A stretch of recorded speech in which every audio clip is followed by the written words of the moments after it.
besoj që besimi i tepruar sikur lojtarët tani futin në një lloj ngërçi sepse filluan të mbanin topin më shumë, filluan të pasqyrojnë më shumë lojën individuale sesa ke pjesa e kolektive dhe ke pjesa e organizimit të lojës.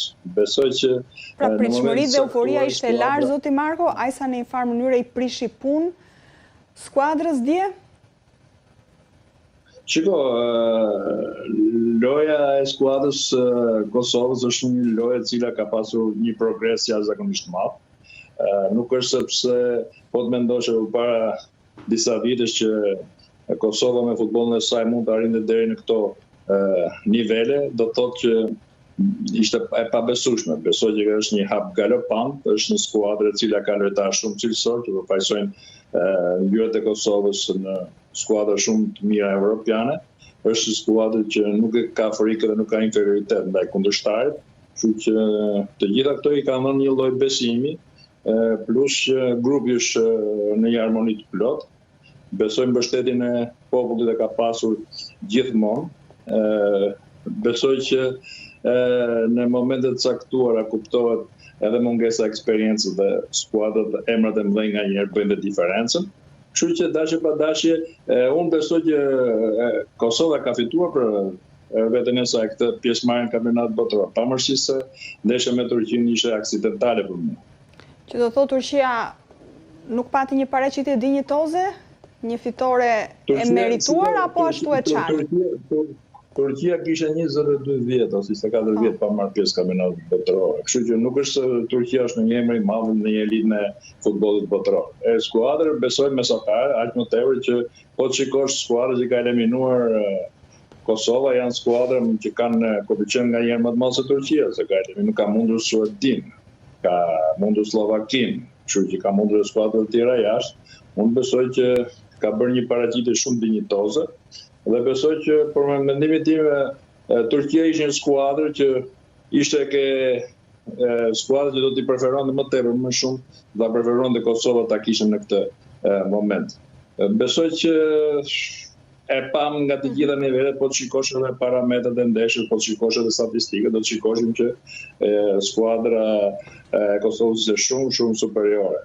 Besoj që momenti edhe i disa lojtarëve cilësor me emra të Turqisë nganjëherë japin dhe zgjedhjet e duhura, sepse gjithë ata eksperiencë që mbarrin kurizën e tyre, besoj që në çastet e duhura dhe në momentet të cilat kanë shumë ngarkesa psikologjike janë lojtarë të cilët zgjidhin.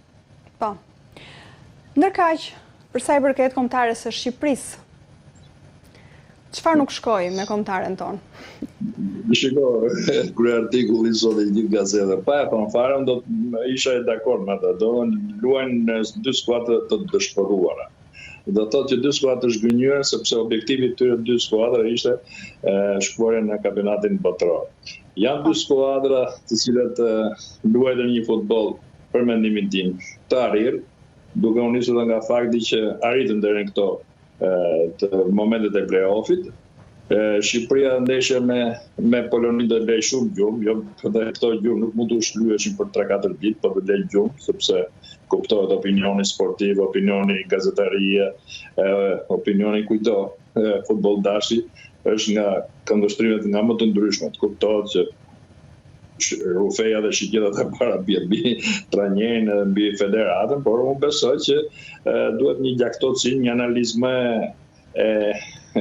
detajuar në mënyrë që të shikojmë se ku gabuam, si mund të merrementojmë më të ardhmen, çfarë stafi drejtues mund të zgjedhim, cilat janë objektivat. Dhe besoj do t'ja arrim.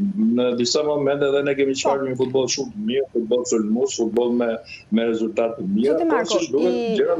E penalizoi Po, e penalizoi Shqipërinë mos aktivizimi i Ernest Muçit sepse është dëgjuar shumë gjatë këtyre ditëve dhe për këtë gishti është vënë tek trajneri Silvinjo. Qëndron?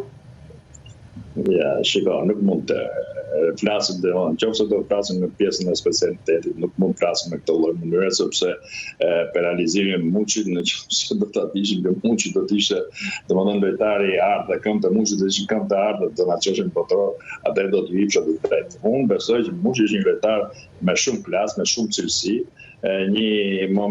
po kalon një moment jashtëzakonisht të mirë.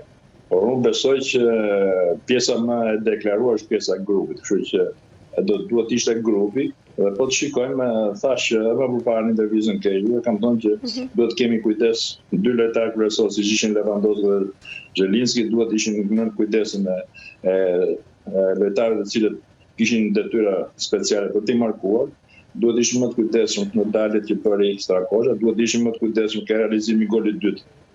Që kemi humbur raste për të realizuar golin e dytë, të cilët për mendimin tim ishin gola knockdowni për momentin për Poloninë, pastaj do kaloshin në tretë knockout skuadrës polonisë, kështu që do të ishin ka shumë episode